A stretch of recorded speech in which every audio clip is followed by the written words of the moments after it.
Olá, boa tarde a todas e a todos. Espero que, na medida do possível, todos estejam bem dentro de suas casas. Eu sou Rafael Figueiredo, produtor do Itaú Cultural, e hoje iremos dar continuidade com a segunda aula do curso Cultura e Desenvolvimento. O curso ele é uma ação complementar à revista do Observatório número 27, que trata dos temas desenvolvimento, sustentabilidade, cultura e Agenda 2030.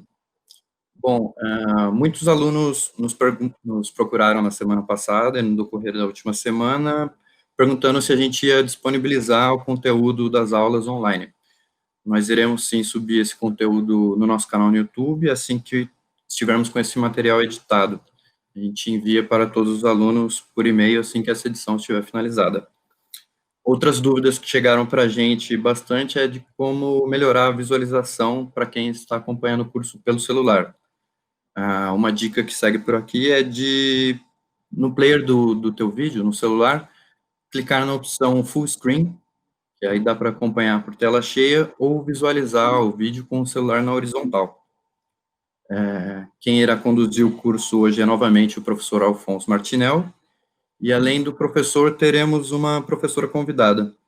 Mas eu passo a palavra para o professor Alfonso, para ele poder apresentar a professora do dia e falar um pouquinho sobre os temas que serão tratados hoje. Professor, é contigo, espero que esteja tudo bem contigo aí na Espanha. Boa tarde, desde España.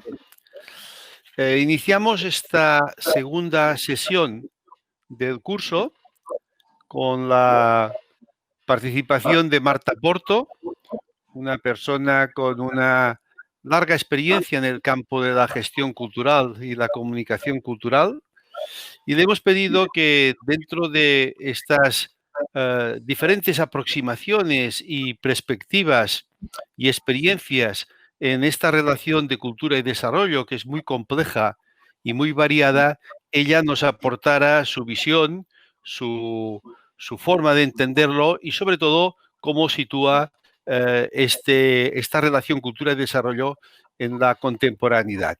Por lo tanto, damos la bienvenida a Marta Porto y como seguimos la sesión anterior, primero se presentará su aula a través de un vídeo grabado y luego entraremos en contacto para trasladarle preguntas o algún intercambio. Muchas gracias y bienvenida Marta Porto al curso.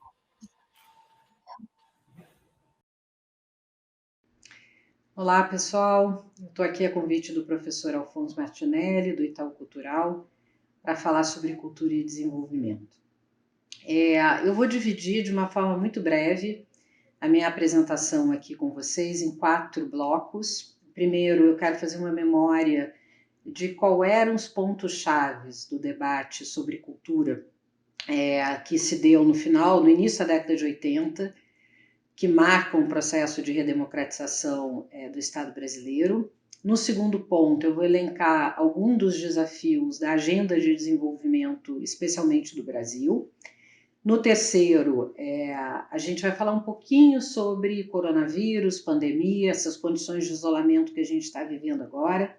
E, por último, eu vou colocar alguns elementos para que a gente possa pensar juntos no debate e discutir com um pouco mais de ideias na mesa. Então, primeira questão.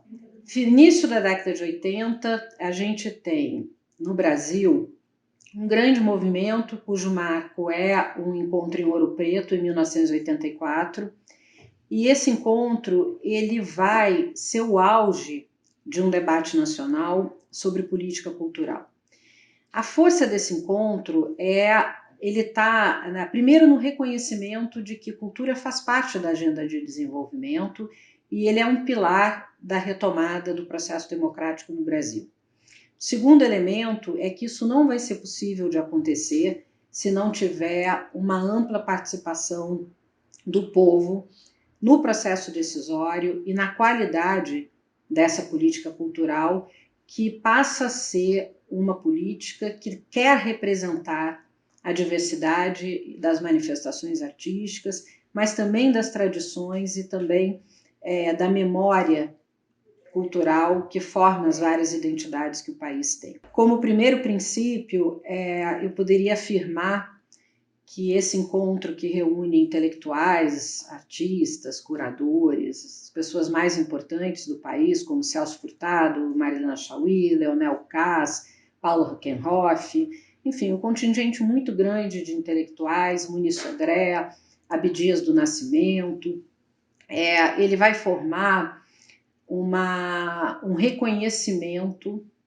de que a democracia está ligada ao conceito de exercício da cidadania e que essa cidadania ela se constrói a partir da cidadania cultural, ou seja, do reconhecimento de que o país é um país que produz, forma, cria identidades múltiplas que dão a ele uma singularidade no campo do desenvolvimento. Então, tem uma frase da professora Marilena Chaui que resume um pouco o espírito desse encontro e que ela diz: é na política cultural que os novos direitos são sonhados, o que garante que a democracia seja sempre uma realidade que acompanha e defende o direito de cidadania. Essa frase ela traduz para nós o que seria uma política cultural que inaugura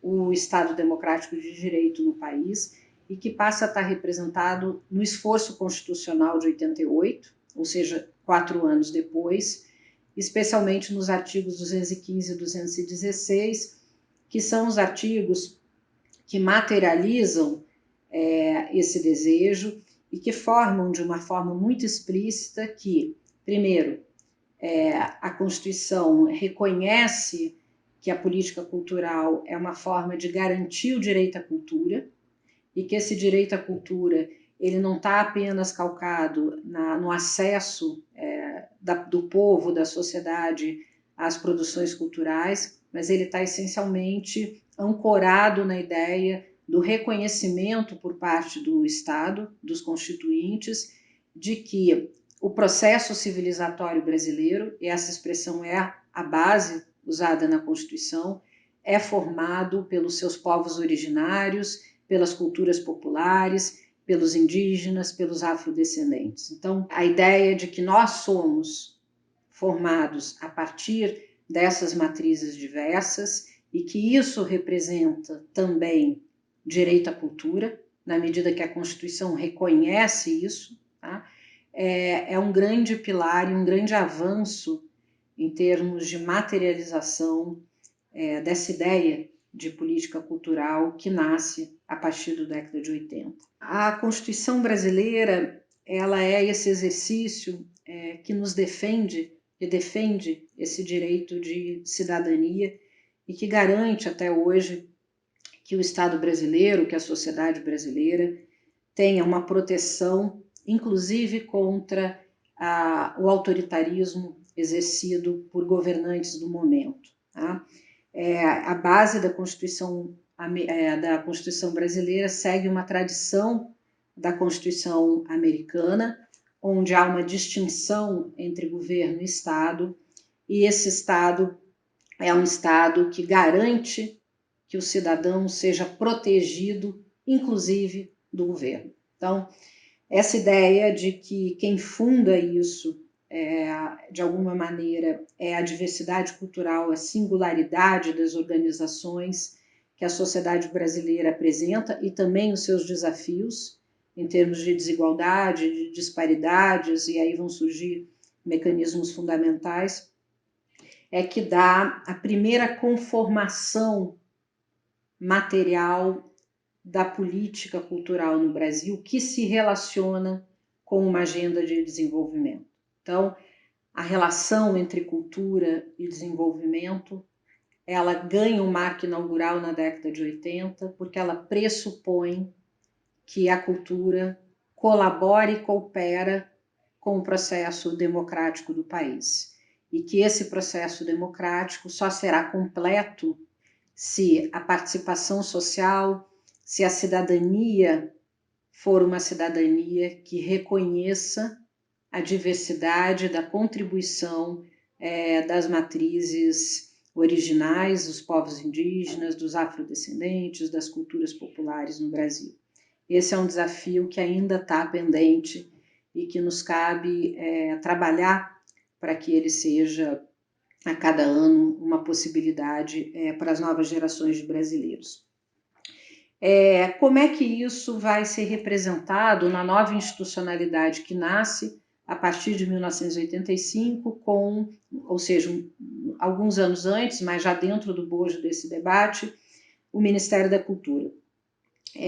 Inequivocamente, o Ministério da Cultura ele cria um arcabouço institucional que não dá conta de se aproximar sequer desses desafios que vão ser posteriormente materializados na Constituição brasileira. É frágil a institucionalidade que é criada no campo cultural, ela é uma herança ainda do tempo da ditadura, ou seja, esse sistema cultural no Brasil ele é um híbrido entre aquilo que se herda da ditadura militar, Funarte, enfim, todas as instituições que nasceram ainda, inclusive na década anterior, né, no Estado Novo, e com uma tentativa de dar uma certa cara de independência e autonomia, que é a criação de um Ministério da Cultura independente do MEC. Porém, esse Ministério da Cultura ele já nasce com um problema de origem, né, que é a ideia de que o principal desafio era um desafio de financiamento e não um desafio orgânico de promoção da cidadania. Então, você tem um debate calcado na ideia de cidadania, você tem um debate calcado na ideia de esforço democrático, que isso era a gênese de um novo processo de desenvolvimento do país, mas você tem uma governança e uma institucionalidade que centraliza toda a sua ação na relação de financiamento. O Ministério nasce com uma lei de incentivo, que é a Lei Sarney.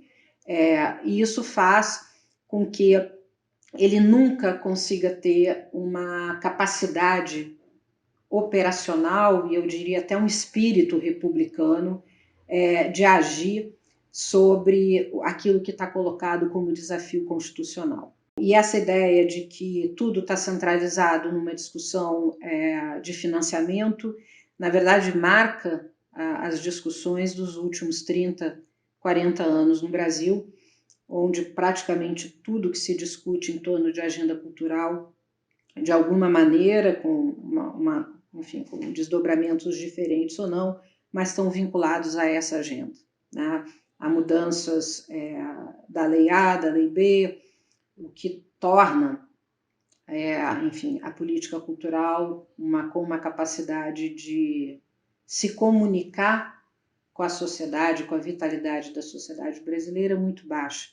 Ela passa a ser quase que um entreposto de cumprimento de demandas, e demandas organizadas, né? Demandas que estão, digamos, organizadas em torno de projetos, a soma de projetos, de demandas diversas, que certamente não correspondem ao grande desafio de uma política cultural num país de tamanho continental e com as gravidades das disparidades que a gente tem. Esse é um quadro breve, inicial.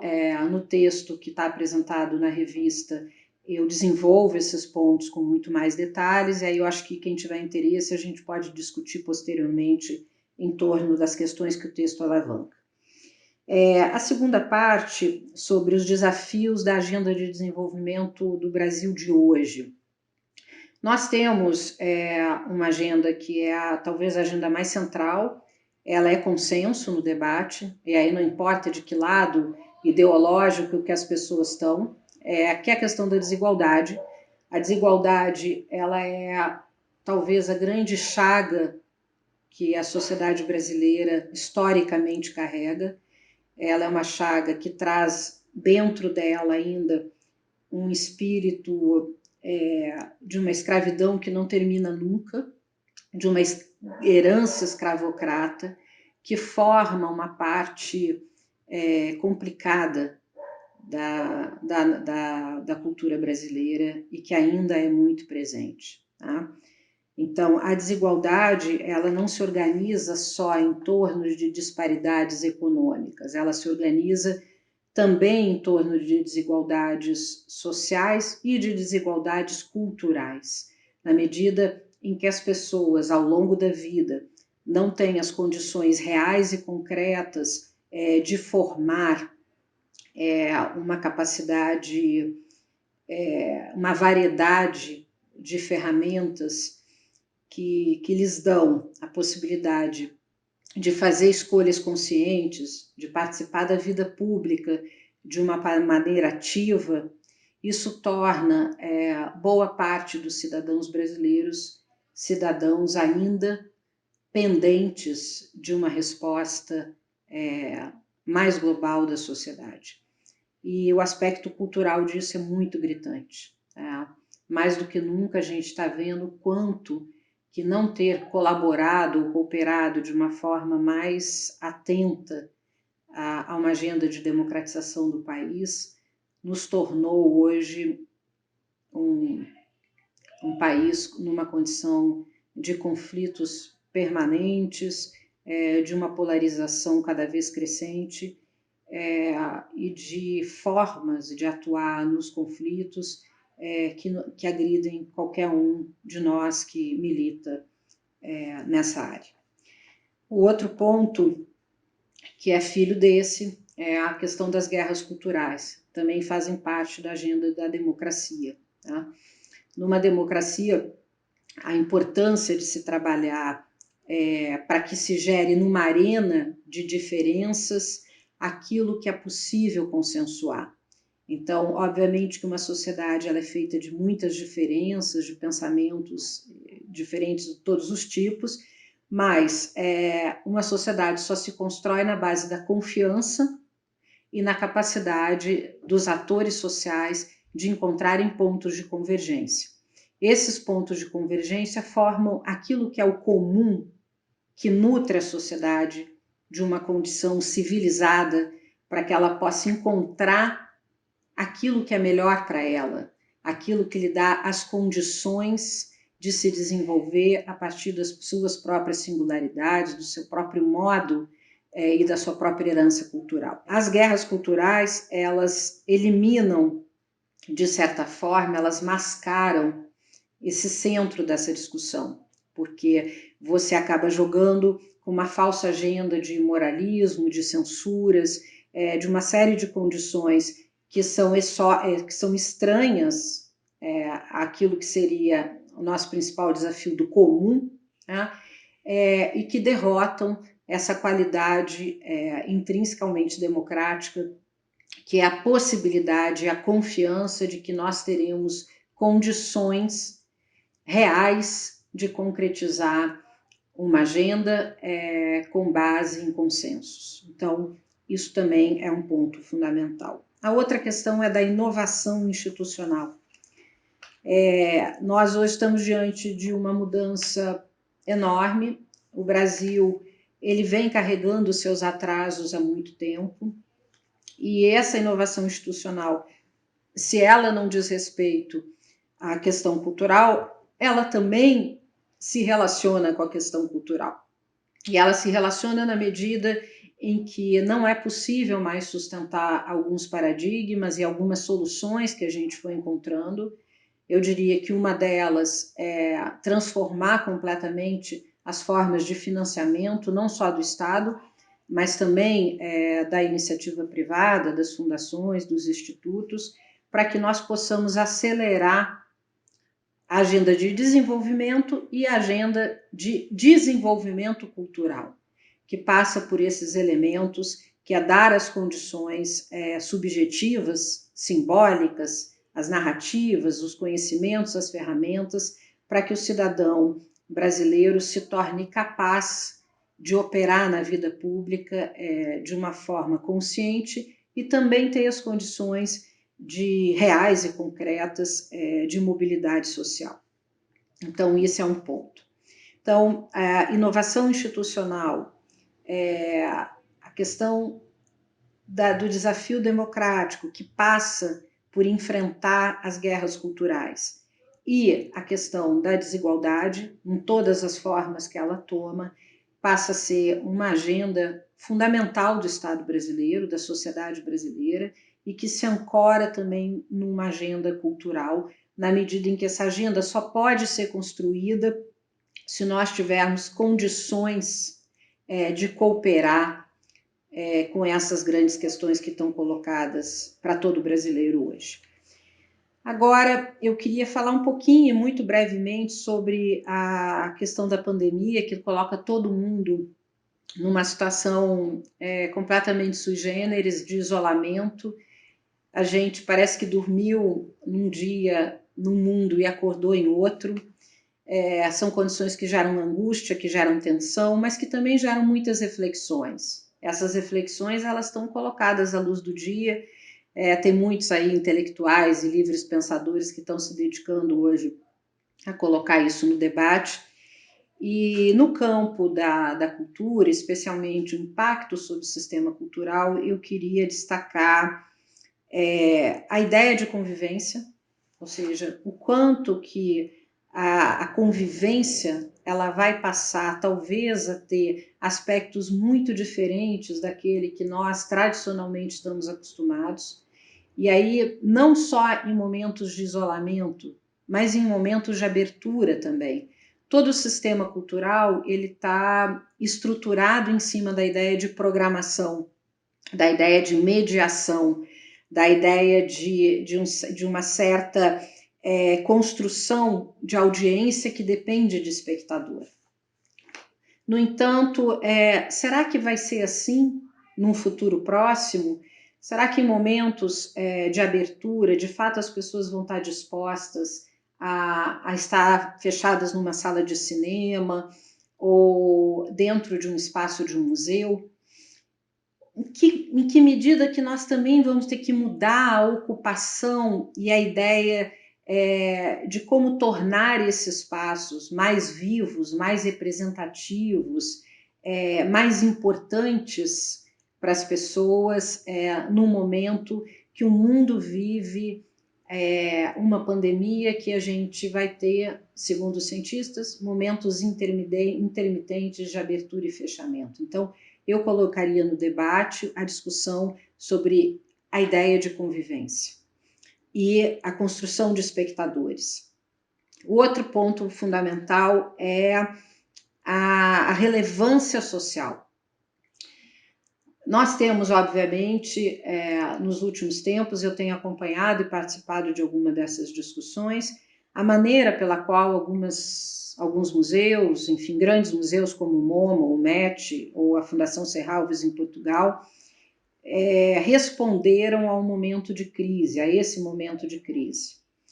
Isso gerou um debate em alguns lugares e que está colocado, ou seja, as instituições culturais que demitiram seus setores educativos, como foi o caso do MoMA, que tem grandes conselhos de milionários sentados que não foram capazes de suportar esses momentos de transformação, elas vão continuar relevantes para a sociedade, para os trabalhadores do campo da cultura? Será que basta criar um anexo falando que você está representando um novo tempo com acervos diversos que vêm de todas as origens do mundo, mas num momento de crise não ser capaz de dar respostas culturais que representem solidariedade, que representem alteridade? É um ponto que está colocado. E outro são das narrativas culturais. Evidente que as instituições culturais elas são muito mais que programações ou muito mais que editais de apoio a eventuais artistas ou a programas como festivais digitais e lives que vêm acontecendo. De que maneira que grandes instituições culturais se engajaram nas mobilizações cívicas, cederam espaços, ajudaram a organizar ajuda humanitária, prestaram solidariedade através de apoios financeiros ou de recursos humanos, ou a pensar também planos de contingência. Então, a ideia da cooperação, ela transcende a ideia de apoio. Cooperar em tempos de crise, e construir narrativas que são capazes de se conectar com aquilo que a sociedade, num determinado momento, considera mais importante, ou aquilo que é necessário para que a gente caminhe juntos, vai ser um ponto de inflexão muito grande, e eu diria até de julgamento de relevância cultural de uma boa parte das instituições. E nós vamos viver um cenário de retração econômica muito grande, nós vamos viver com isso uma crise social sem precedentes, não só no Brasil, no mundo inteiro. Está colocado aí uma projeção de 3% da queda do PIB global. Num cenário como esse, como fica a provisão de fundos para uma área que sempre foi uma área historicamente fragilizada em termos de apoio financeiro das instituições, das empresas e dos governos? Como iremos nos sustentar? Essa é a pergunta. Num cenário projetado de crise prolongada e de retração econômica global, que soma uma crise social que já estava instalada antes da pandemia. E outra questão é como que a gente está sendo capaz de guardar a memória desse tempo que a gente está vivendo. As expressões, as linguagens novas que estão surgindo, a forma como as pessoas estão fruindo também, as janelas que estão sendo oferecidas como palco de apresentações no mundo todo.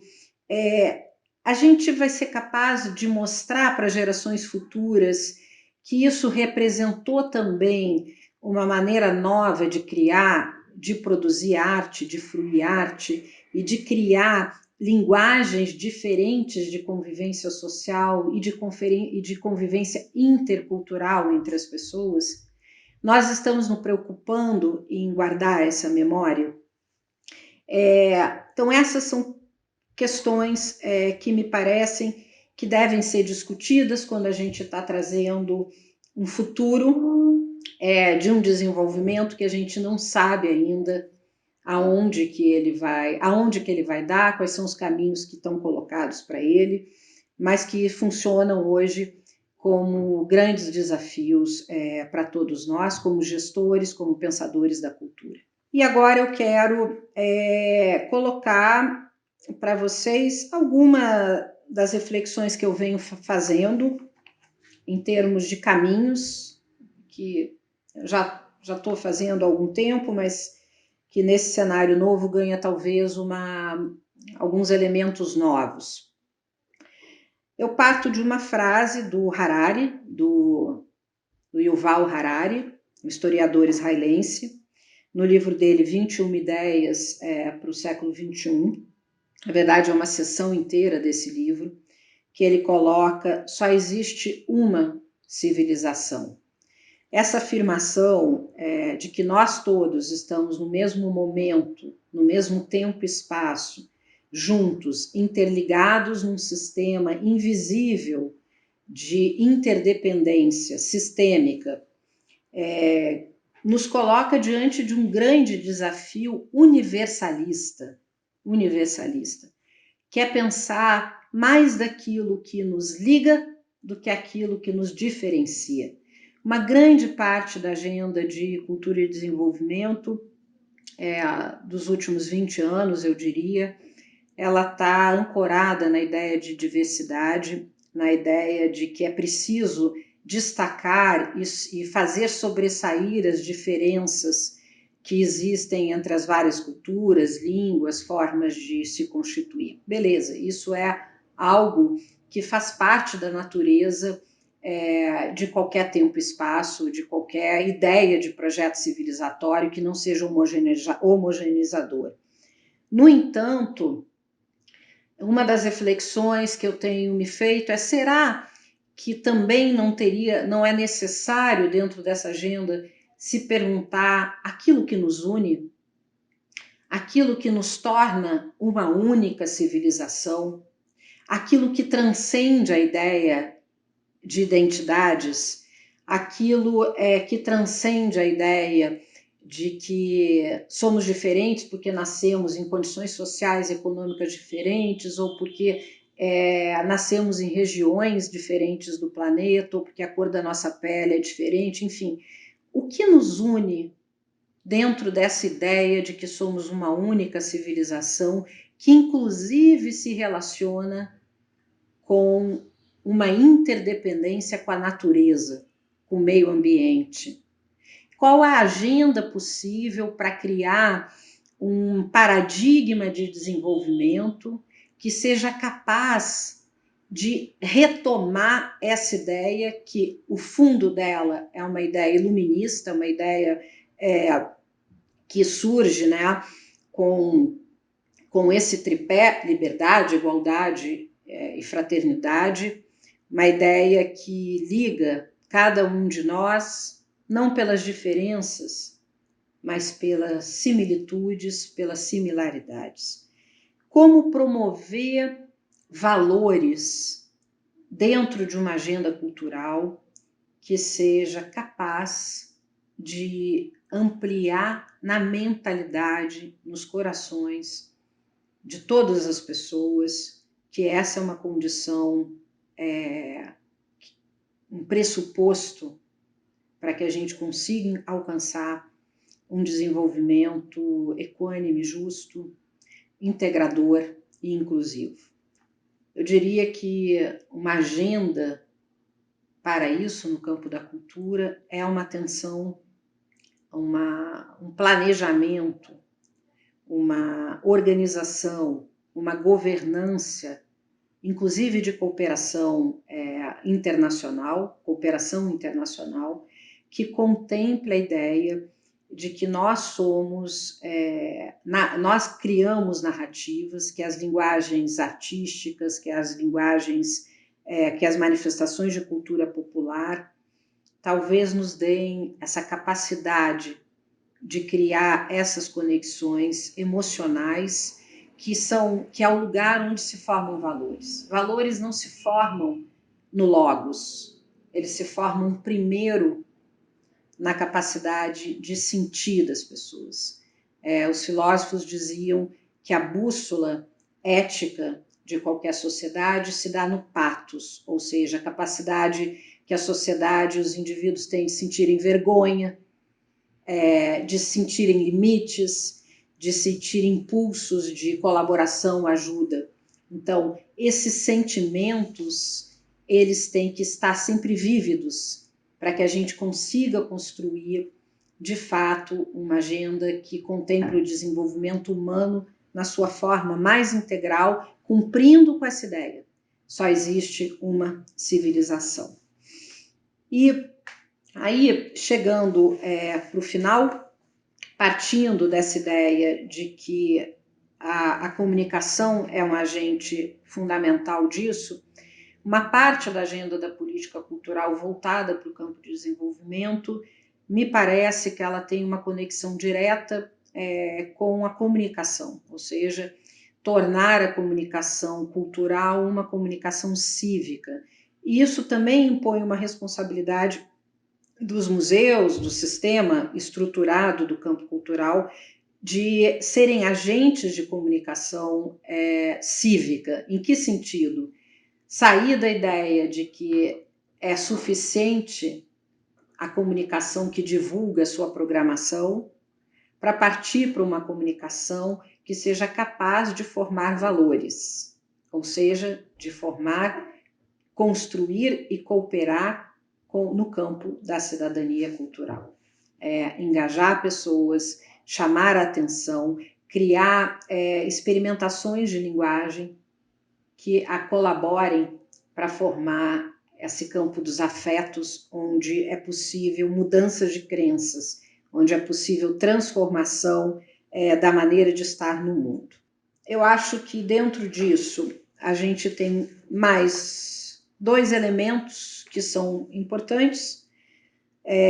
Um no campo da sustentabilidade, que faz parte dessa agenda, que é incorporar no trabalho dos nossos planos aquilo que a Agenda 21 nos coloca como desafio, que é um desenvolvimento ancorado em 4 pilares, não apenas em 3.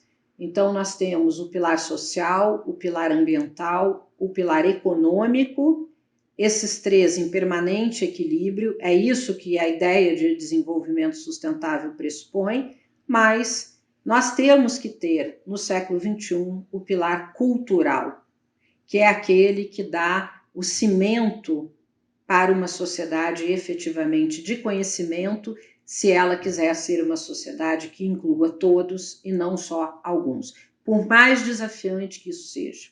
Tá? Isso inclui uma preparação da agenda cultural intimamente relacionada não só aos princípios da agenda ambiental básicos, que é desde a economia circular, a questão de como é que você vai trabalhar as sobras de exposições, materiais que formam shows, tudo isso que carrega, né, o meio ambiente, mas também como que você vai cumprir com os pactos que já foram formados e como que as cidades vão ser os principais territórios de construção da renovação dessa agenda, que passa, obviamente, por novas oportunidades nas novas economias. Então, essas economias que vão surgindo e que não podem ser só geradoras, não podem ser só criativas, elas têm que ser transformadoras da realidade das pessoas, especialmente das mais pobres, e elas têm que estar o tempo inteiro com a agenda focada em não gerar impactos ambientais. E aí eu vou finalizar trazendo alguns pontos que o professor Mangabeira Unger descreveu num artigo recente para a Folha de São Paulo, onde ele propõe uma nova agenda de desenvolvimento específica do Brasil, e eu vou destacar algumas questões que eu acho que podem colaborar, onde eu acho que a área da cultura pode contribuir. Primeiro, a qualificação do aparato produtivo brasileiro. Acho que aí nós temos uma contribuição enorme, que é como transformar criatividade em oportunidade por uma massa gigantesca de brasileiros que têm talentos, que guardam singularidades tradicionais, que vai do artesanato, que vai do turismo cultural, e também da formação de pessoas em campos específicos das linguagens artísticas. Nós não temos escolas de formação de artistas na escala que nós precisamos ter num país como o Brasil.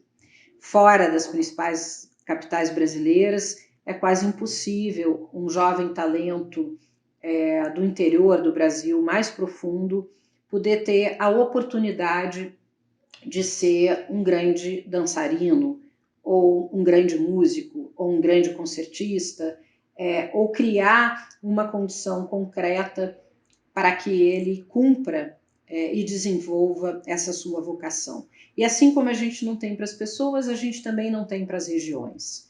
E se abre aí uma oportunidade muito grande para que a gente construa um rol de formações inovadoras, contínuas no campo cultural, que não vão se sustentar através de oficinas ou cursos de curta duração, que não são no campo da gestão cultural ou da administração cultural, mas que são essencialmente de uma formação consistente na área das linguagens artísticas.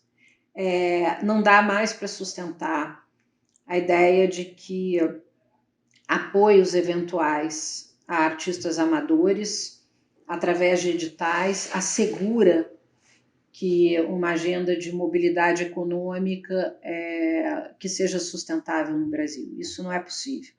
O que nós temos que fazer é criar programas e escolas de formação contínuas, intercâmbios com grandes escolas do mundo, que de fato consolidem essas trajetórias, essas vivências e essas experiências, cujo resultado se desdobre em oportunidade econômica e mobilidade social. Tá? Então, esse é um campo do aparato produtivo inovador brasileiro que nós temos contribuições importantes para dar.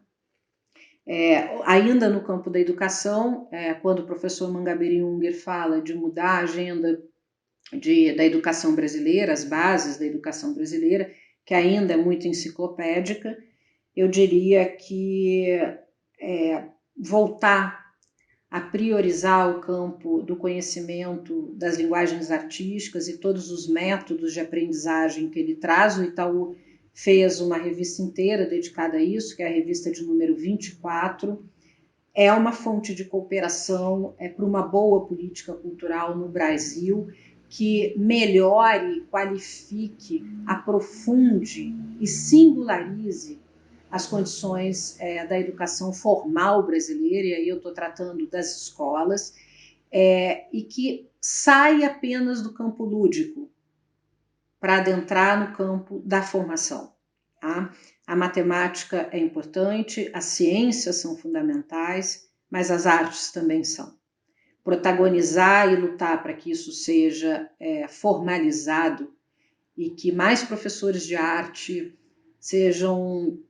tenham as condições e a qualidade para traduzir isso no Brasil inteiro, é um desafio fundamental dessa agenda renovadora do desenvolvimento, cooperar para isso. E, por último, é fundamental ampliar o campo da pesquisa, ou seja, nós estamos num momento de grandes interrogações, ninguém tem resposta, os paradigmas, tanto na área econômica quanto da governança, estão em questionamento, tá? E já há algum tempo. A pandemia, ela acelera esses processos de mudança, então faz-se necessário que nós pensemos, que a gente consiga refletir sobre o que é uma formulação de uma política, não só para o hoje, mas para o amanhã, quais são as bases que ela deveria ter, trazer filósofos, trazer artistas para essa discussão, trazer mestres de cultura popular, trazer representantes de movimentos comunitários que nos ajudem a formular as bases de uma política que ainda não está dada e que tem que recuperar aquele desafio do início da década de 80 que está colocado, que é o desafio de ter uma agenda inclusiva que construa, que haja sobre essa herança cultural maldita da escravidão que nós carregamos até hoje, do patrimonialismo, do servilismo, até de uma certa ausência de coragem cívica para enfrentar as questões que estão colocadas no Brasil hoje. Então, eu diria que o desafio é de desburocratizar as instituições, e inclusive as nossas cabeças, para agir de uma forma que o momento pede, cooperando, atuando de uma forma aberta, garantindo que esse status quo não é o único, não é o melhor que a gente deve viver. Então, eu coloquei aqui no quadro que, para um resumo para o debate, nós temos aí 4 eixos que podem formar essa agenda renovada da cultura e desenvolvimento, que é a cooperação para a democracia, que passa por uma ação organizada, pensada, com recursos para isso. A justiça econômica, não basta discutir economia criativa, não basta discutir economia da cultura, não basta discutir impacto dos grandes eventos nas cidades. É preciso tratar de justiça econômica, ou seja, quais são as condições de mobilidade, de melhor remuneração, de formação que nós estamos oferecendo para qualificar o aparato produtivo brasileiro. Esse é o principal ponto. A inovação institucional, que é de fato refletir sobre o nosso sistema de governança, as respostas, as formas de financiamento, a cooperação entre as instituições, os planos de cultura, E todas essas ferramentas que nós criamos com muita eficiência nos últimos anos, nas últimas décadas, mas que parece que perdeu densidade, não só no Brasil, mas me parece que em boa parte do mundo, e que é preciso reinventar. Então, inovação institucional. E, por último, o eixo da imaginação. É esse o eixo que identifica o trabalho com arte e cultura. E a imaginação, ela dá a cola, a capacidade e a aposta de que existe um espírito humano que transcende a ideia de resposta, pergunta e resposta. Essa é a ideia de que a gente consegue produzir as mais diferentes formas inventivas de se reinventar, e tanto a arte quanto a ciência carregam isso como um DNA. Nós não partimos de respostas, nós partimos da curiosidade. A curiosidade é que levou a espécie humana, a civilização humana a evoluir. Como garantir que esse DNA não seja submetido à vontade das instituições, do momento, ao status quo, a um certo moralismo, a uma burocratização que amarra as nossas ações culturais em escaninhos que muitas vezes ficam difíceis para artistas e pessoas que estão inovando, experimentando outras formas, dialogar. Então, é preciso sempre ter muita atenção que o desenvolvimento ele é dinâmico, que ele vai mudando, e que essa prerrogativa que o Yuval Harari nos coloca, que a gente não pode perder de vista, porque é uma prerrogativa ética, somos uma só civilização, ainda é o grande desafio que nós todos temos, especialmente no campo da cultura. Me parece que deveria ser uma bússola ética para a gente caminhar. E hoje eu queria terminar só falando que hoje é dia 4 de maio, é um dia triste, foi o dia que o Aldir Blanc morreu, e eu não queria deixar de falar isso aqui, porque o Aldir, ele foi para mim o maior compositor da música popular brasileira, e mais do que isso, ele compôs o nosso principal hino da democracia, o hino da anistia, que é o Bêbado Equilibrista, que entrou para o imaginário de um tempo no Brasil como um tempo de esperança, um tempo de grande dinamismo e vivacidade que a sociedade brasileira teve e que eu gostaria muito que nós voltássemos a viver.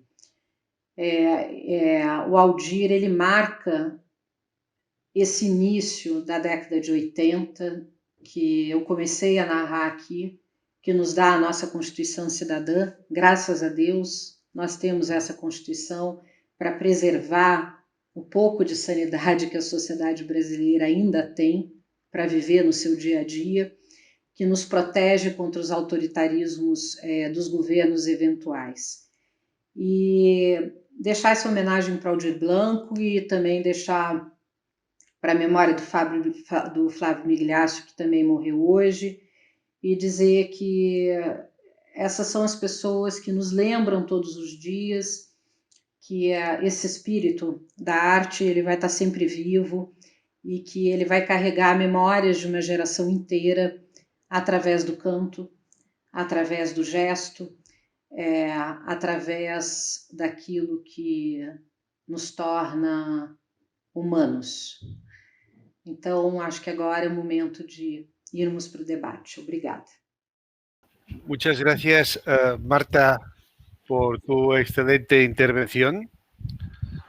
Nos ha ayudado a seguir reflexionando sobre cultura y desarrollo, este concepto que es muy dinámico y que se ha de adaptar a nuevos contextos y responder a nuevas realidades. Es importante lo que nos sugiere desde su experiencia de actualizar discursos y funciones y sobre todo esta visión de que el desarrollo tiene una función local muy importante, pero hoy en día está muy relacionado también con el desarrollo a nivel global, hay una interdependencia. Por lo tanto, muchas gracias y vamos a abrir a Rafael que nos traslade las preguntas que los alumnos han hecho en el chat para que Marta o yo, si es necesario, pues podamos contestar a sus cuestiones. Rafael? Tá bem, professor. Vou seguir um pouco da dinâmica do que foi na última aula. Vou separar um bloco de perguntas de acordo com temas e encaminho para vocês por aqui. As primeiras duas perguntas, a gente separou pelo tema aquilo que nos une e a diversidade, e vem do Rio de Janeiro, da Zélia Peixoto. Ela pergunta o seguinte: dar esse passo de pensar o que nos une só seria possível após termos um entendimento bem nítido do que é diversidade dentro da sociedade, certo? Caso contrário, correríamos o risco de pensamentos totalitários. Eu, particularmente, ela fala, acho linda e concordo com essa forma de pensar. Somos todos seres humanos, mas será que estamos realmente prontos para isso? A próxima pergunta, ainda nesse tema, é da Cláudia Sintoni, de São Paulo, e ela pergunta o seguinte: esse projeto de humanidade focado no que temos em comum, na igualdade, é o projeto que está na Declaração dos Direitos Humanos, concorda? Incluindo no sentido de colaboração que você está trazendo. Bom, então, o que deu errado ou o que devemos aprender com o que se passou nesses 30 anos para que a gente consiga retomar esse projeto de uma única civilização? Bom, esse talvez eu acho que seja um dos temas mais complexos e mais urgentes que a gente precisa ter hoje dentro da agenda cultural.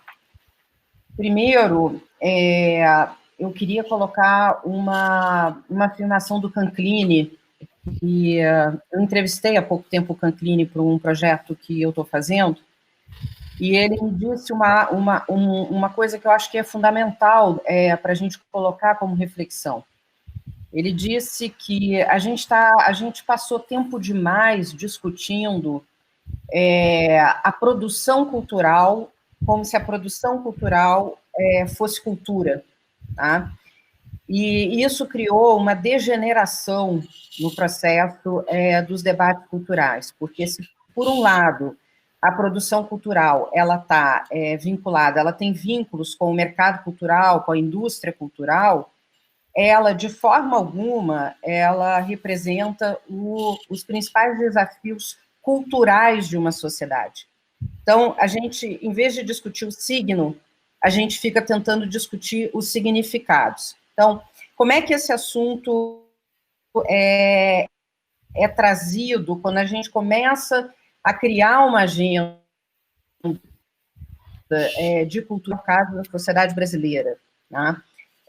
A diversidade é uma boa categoria para a gente pensar a ideia de que é necessário ter uma sociedade plural, uma sociedade capaz de proteger a pluralidade e as formas diferentes como os seres humanos produzem cultura, pensam, criam e estabelecem, inclusive, formas de produzir riqueza, certo? Mas ela não é uma categoria suficiente quando a gente analisa a ação de... Tá? Então, aí você tem um limite teórico, do meu ponto de vista. Você começa... O grande desafio do postulado político é a capacidade que a gente tem de superar divergências.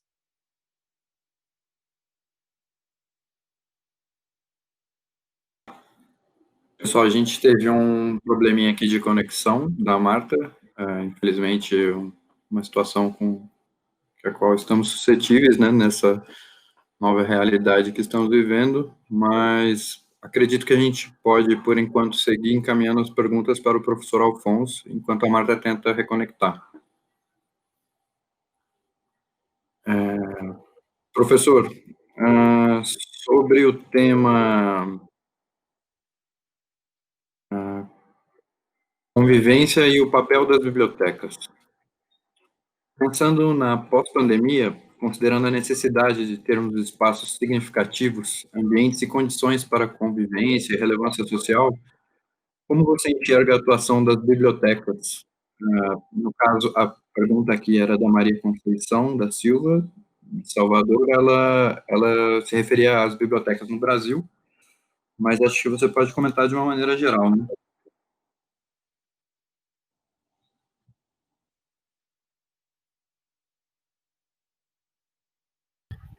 Las políticas culturales de las bibliotecas de finales del 19, principios del 20, respondían a la idea de ayudar a lo que serían políticas de lectura pública, ya que lo que hacían era socializar el libro como portador de cultura y darle acceso a poblaciones que no tenían capacidad de adquirir libros en entornos limitados. Y sobre todo tenían la función de aproximar, es decir, de hacer una política de proximidad para ofrecer esos servicios. Las bibliotecas últimamente han evolucionado mucho y se han convertido en muchas ciudades en lo que podríamos representar un espacio público para la cultura. Un espacio público para la cultura. Ya no son almacenes de libros, sino son lugares de acceso a la información cultural. Y las bibliotecas más modernas ya introducen la capacidad de acceso a Internet, que como estamos viendo en esta pandemia, pues muchos hogares que no tienen acceso a Internet no pueden acceder a servicios culturales que otros estamos disfrutando. Por tanto, las bibliotecas van a tener un papel importante. El tema de la convivencia y de la distancia social que nos va a obligar esta pandemia, yo creo que se irá solucionando poco a poco. La gente aprenderá pues que para entrar a un espacio público tiene que ir con máscara, tiene que limpiarse las manos. Quizá los espacios tendrán que ser más amplios, las distancias serán más amplias, quizás se tendrá que limitar el aforo. Pero hoy en día la biblioteca, como equipamiento cultural, tiene un futuro enorme, porque es de los equipamientos que dan más acceso a la información cultural y al acceso al producto cultural, porque hoy en día la capacidad de convertir contenidos culturales ya no se hace solamente en libros, sino lo hacemos en vídeos, en imágenes, en discos, en videojuegos, cantidad de elementos que la biblioteca hace una intermediación entre los contenidos culturales y las personas que no tienen acceso a estos contenidos desde sus espacios privados. Por lo tanto, va a cumplir una función de socialización que va a ser muy importante en el post-COVID-19. Va a ser muy importante generar espacios de contacto y de convivencia en común, porque aislados perdemos mucho. E hasta aqui, Marta. Sim. Sim, professor. Acho que a gente está conseguindo retomar contato aqui com a Marta. Está por aí, Marta? Tô aqui. Vocês estão me ouvindo bem? Sim, sim. Que bom que você conseguiu voltar aí para a nossa conversa. A gente está conversando agora sobre bibliotecas, e tem mais uma pergunta sobre esse tema, que é da Gilvanédia de João Pessoa. Ela pergunta o seguinte: você entende a biblioteca pública como esse equipamento cultural e educacional que deveria estar atuando como agregadora, mediada a dimensionadora, um papel dimensionador da informação, da cultura e do conhecimento, numa perspectiva de construção de valores culturais na sociedade? Eu acho que a biblioteca também, mas não só a biblioteca. Eu acho a biblioteca é um equipamento fundamental. Ela é muito subutilizado no Brasil, né? As bibliotecas ganharam algum destaque aí nos últimos anos, especialmente com as bibliotecas parque, né, que, enfim, aconteceram em algumas grandes cidades brasileiras, mas eu acho que o principal sistema de construção de informações culturais ainda é a comunicação de escala. Eu acho que é sempre importante a gente pensar que o Brasil é um país de 210 milhões de pessoas que vivem em condições muito díspares, pessoas que, enfim, metade da população brasileira vive com menos $70 por mês. Essa é a realidade que a gente tem. Então, o sistema cultural no Brasil, ele não pode ser um sistema que pense que as soluções estão dentro apenas dele mesmo, né? Nós temos uma obrigação de desenhar políticas públicas e de construir imaginários democráticos, e a maneira como a gente tem, e isso, enfim, todas as pesquisas de hábitos culturais, elas provam, através de um sistema de comunicação em escala. É impossível pensar um país como o Brasil a partir da ideia de público e espectador. É possível pensar um país como o Brasil a partir da ideia de audiência, aí sim, mas as audiências não necessariamente significam frequência, e isso eu não estou tirando a importância de você ter um sistema cultural ativo, tá? Mas aí, voltando para o que eu estava falando anteriormente, discutir produção cultural ou sistemas de produção cultural não necessariamente é discutir cultura, tá? E pensar uma política pública de cultura num país da dimensão do Brasil é pensar, sobretudo, um casamento entre comunicação e cultura.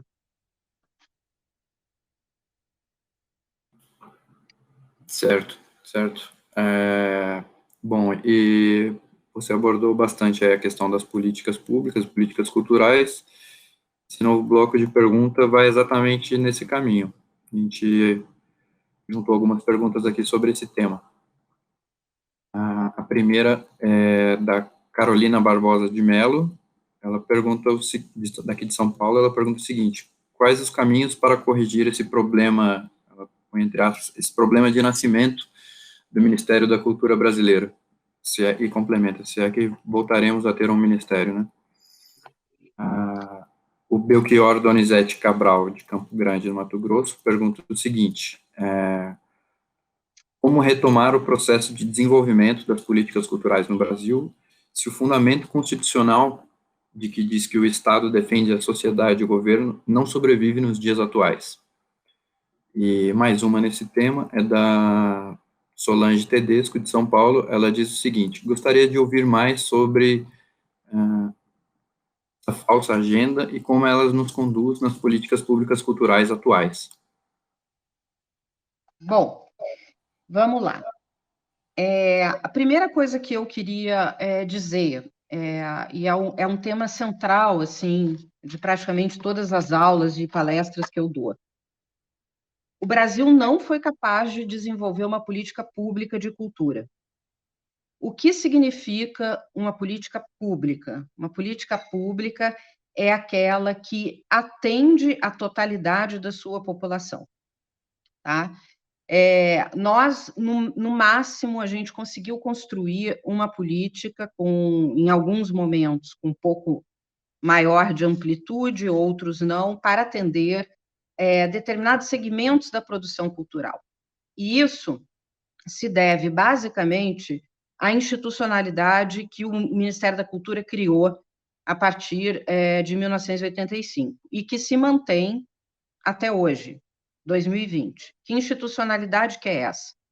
É uma institucionalidade baseada na ideia de atendimento a projetos, tá? Então, alguns setores organizados da sociedade conseguem organizar um sistema permanente de produção de projetos.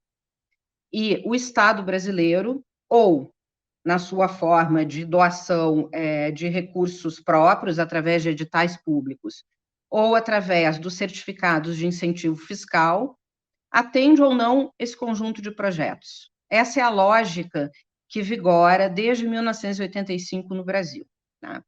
Essa lógica é uma lógica que afastou a totalidade da população brasileira desse jogo. Por quê? Quem são aqueles que conseguem construir um projeto, que inclusive tem que definir como é que vai se posicionar a marca do Ministério da Cultura, quais são as contrapartidas que você oferece a partir do projeto que você está colocando, enfim, tem 1000 deficiências nessa estrutura que foi desenhada.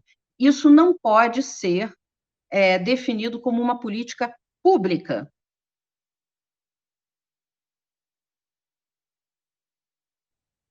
Bom, é como se você estivesse fazendo uma política pública de saúde no Brasil, atendendo ao segmento de plano de saúde, ou aos segmentos organizados que têm capacidade de, enfim, de encaminhar projetos para o Estado.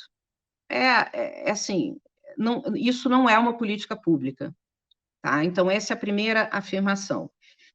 Como construir uma coisa diferente? Primeiro, pensando que institucionalidade que é possível construir num país da dimensão do Brasil, que tenha 2 vetores diferentes. O primeiro vetor é o vetor que tem um compromisso fundamental com o Estado democrático, com a institucionalidade democrática do país. Isso significa o atendimento dos 2 artigos da Constituição brasileira que atendem à ideia de cultura, 215 e o 216, que eu descrevi um pouco no meu artigo para a revista 27, de número 27. Ou seja, a proteção não só das culturas populares, o entendimento de que as culturas indígenas, as minorias precisam ser protegidas, como implica a ampliação da participação da população brasileira no processo de discussão do que é cultura, tá? Do processo de entendimento do que é cultura. Um outro vetor fundamental é discutir uma política de artes para o Brasil. Tá? Aí existe uma distinção entre o que é cultura e o que é arte. A arte integra uma política de cultura, mas não necessariamente uma política de cultura atende às prerrogativas necessárias para pensar a arte do ponto de vista do século XXI. E aí, quando eu falo de artes, eu estou falando de distinções entre os vários tipos de linguagens artísticas. Você não pode ter um mecanismo generalizante, por exemplo, como uma lei de incentivo, uma lei Rouanet, para atender aspectos tão diferentes como a necessária pesquisa de grupos de teatro para chegar numa montagem, um trabalho individual de um artista e todo um sistema de cultura popular baseado em N linguagens distintas. Então, nós precisamos trabalhar nisso com uma arquitetura mais generosa, pensando no povo brasileiro, pensando na possibilidade de estabelecer essas 2 grandes dimensões. Uma dimensão que é voltada para o imaginário democrático, e aí o esforço de comunicação, eu volto a dizer, é importante. Uma segunda dimensão voltada para o fator produtivo, ou seja, as novas economias que surgem e toda a formação que implica formar pessoas e aproveitar talentos. Um terceiro vetor é uma política que respeite a experimentação, especialmente a experimentação de linguagens, as pesquisas, o trabalho, o processo criativo, mais do que o produto, a obra artística. E, por fim, uma institucionalidade também que seja capaz de responder aos grandes desafios que estão colocados hoje para a gente. Aí, eu coloquei alguns na nossa aula, aqui na gravação do vídeo, eu não vou voltar a eles, mas que tem uma implicação muito forte, que é a discussão da desigualdade e a inovação institucional.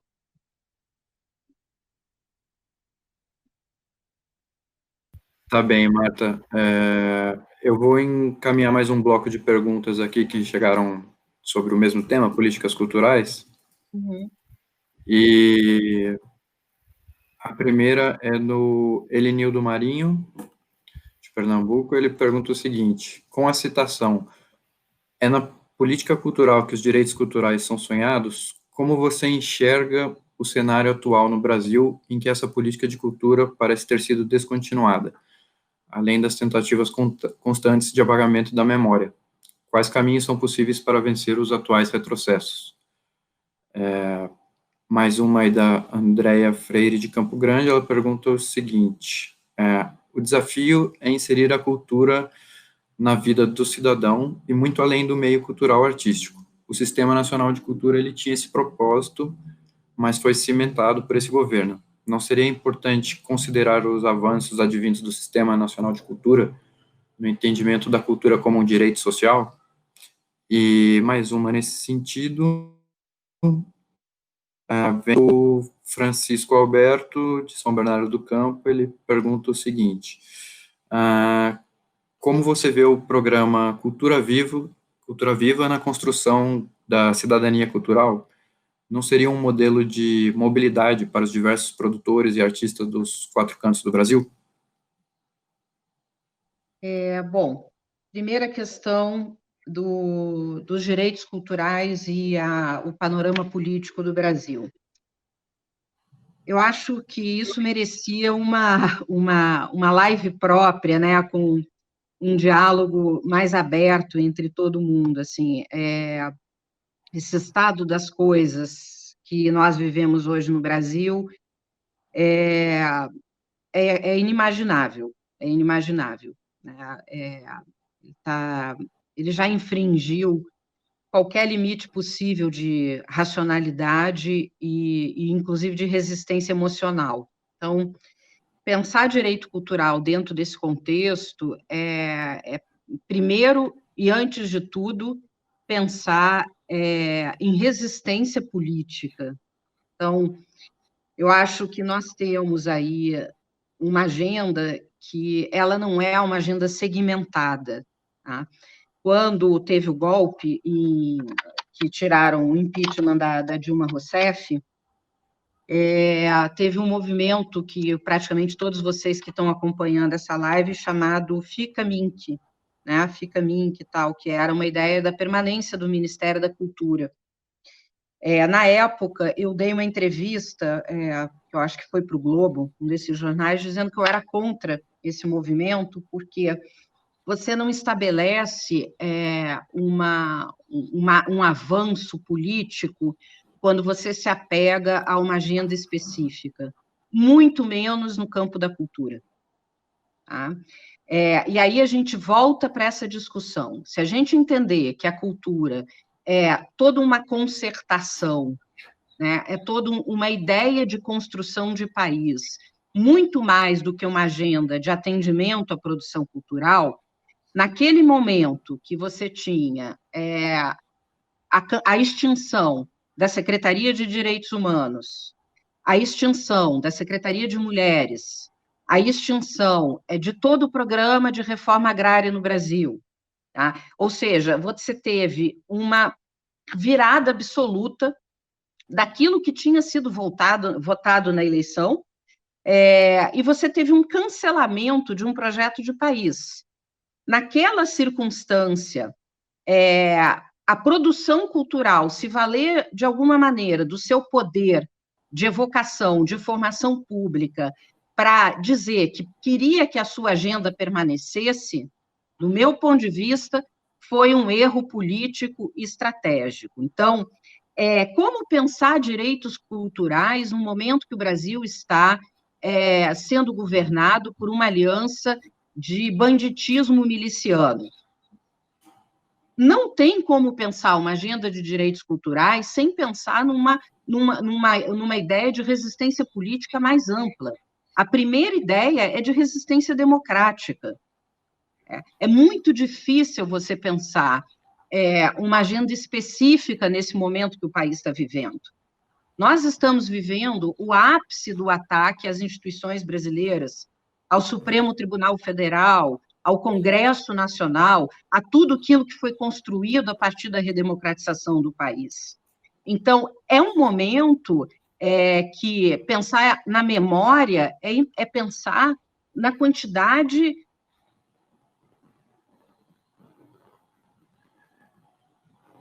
Eu não acho que é possível hoje você fazer agendas segmentadas.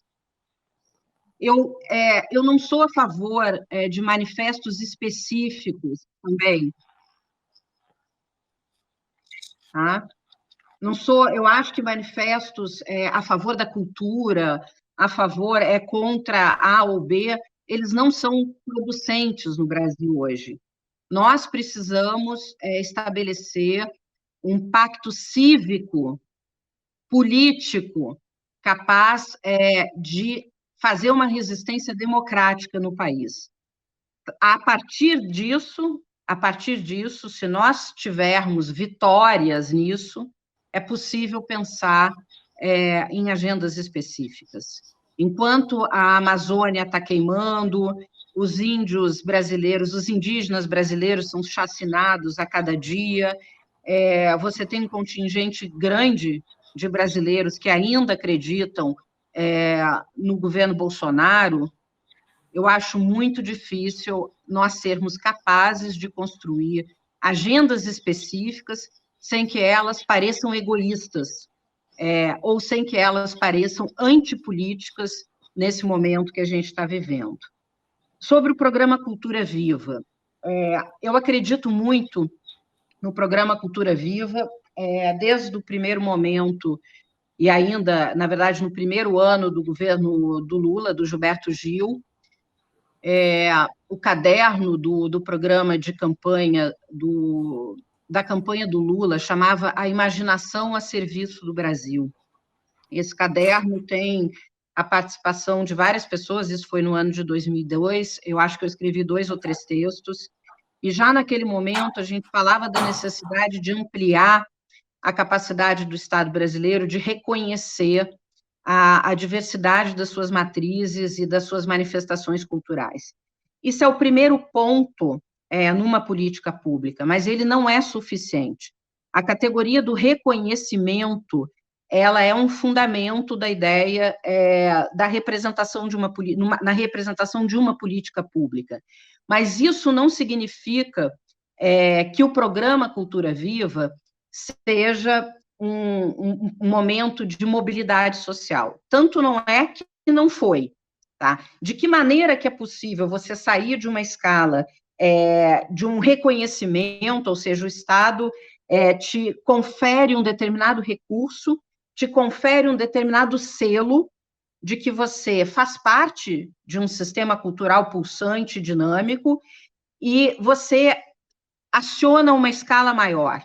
A partir do momento que você consegue aproveitar metodologicamente aquilo que está sendo oferecido como experiência, ou seja, transformar a política pública no campo da formação cultural, no campo da educação cultural, em algo que tenha escala e saia da relação entre oferta e demanda, ou da relação entre quem desenvolve um projeto e o Estado que o atende. Nesse momento que você consegue transformar experiência em metodologia e, portanto, relações privadas em relações de caráter público, aí você está falando de uma dimensão de desenvolvimento. Não me parece que foi isso que aconteceu no programa Cultura Viva. Existia, inclusive, até no Plano Nacional de Cultura, tem uma ambição de fazer uma meta de fazer 50 mil pontos de cultura no Brasil, e a pergunta que eu fiz na época me parece que ainda é válida. Os 50 mil pontos de cultura atendidos por, sabe-se que lá, condições financeiras que o Brasil teria para isso, darão condições dos 210 milhões de brasileiros, de fato, terem maior acesso as ferramentas de formação, fruição e diálogo cultural, ou seja, aquilo que está na Declaração dos Direitos Humanos, participar da vida cultural do país como cidadãos e não apenas como beneficiários, é uma pergunta que ainda me parece válida.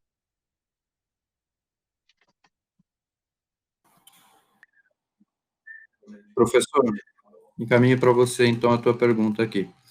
A respeito da formação de gestores culturais. gostaria que você falasse sobre as ausências e as ações de formação de produtores e gestores culturais e como isso impacta no trabalho de mediação desses gestores entre instituições, agentes e no que tange às relações entre cultura e desenvolvimento no Brasil.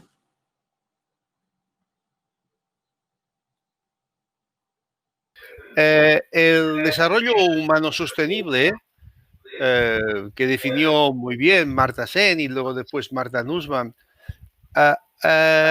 lo que define es el desarrollo por capacidades, es decir, generar capacidades para asumir los propios destinos y para tomar decisiones, ¿no? Esas capacidades son importantes en este concepto de desarrollo. En el campo de desarrollo cultural, generar capacidades de gestión cultural en múltiples agentes es una herramienta imprescindible. Imprescindible el generar capacidades. Por tanto, todos los programas de formación de gestores culturales contribuyen a mejorar las capacidades que puede tener el sector cultural y el sistema cultural de un país a asumir sus propias responsabilidades. Por lo tanto, es fundamental, fundamental. Más capacidades, más potencial de desarrollo. Eso es un tema básico e imprescindible. En la medida que se valoran las capacidades, o dicho de otra manera, se valora el talento en gestión cultural, las instituciones han de seleccionar personas que estén preparadas para esta gestión cultural. La tradición que tenemos en el sector cultural es que la cultura todo vale, cualquier persona sirve para gestionar la cultura, solamente si te gusta la cultura ya eres un buen gestor y por lo tanto hemos de cambiar esta tendencia. Es decir, una cosa es tener una actitud como ciudadano de participar en la cultura y otra cosa es asumir responsabilidades profesionales. Y por lo tanto, la formación en gestión cultural lo que da es dar más capacidades de desarrollo al territorio.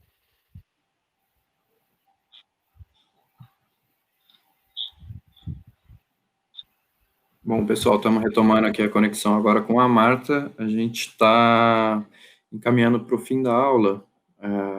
Eu vou enviar um último bloco de perguntas, vou retomar aquelas que eu tinha citado sobre o tema arte e educação, que era no seguinte sentido, Marta: de que maneira você enxerga na educação formal o papel da escola no que se refere ao sistema cultural e como a educação e a cultura se encaixam na mesma equação? Poderia falar um pouco sobre essa ligação?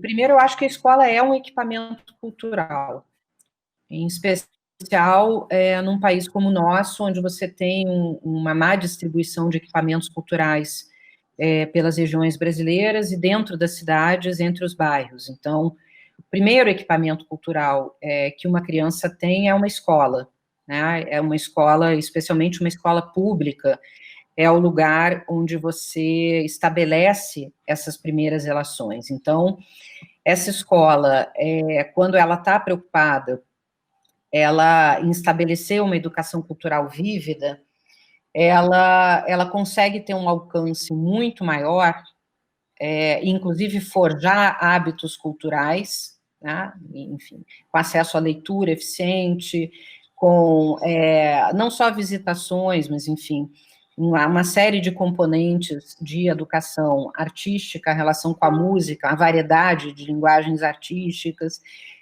que começam a desenvolver um senso estético, o gosto pela leitura, que posteriormente vai estabelecer de verdade uma pessoa com condições de participar da vida cultural de um país. Então, a escola é um equipamento cultural, e eu acho que hoje uma das maiores contribuições que a política cultural pode dar em especial, não só no Brasil, mas especialmente em países como o nosso, é cooperar para transformar a educação formal.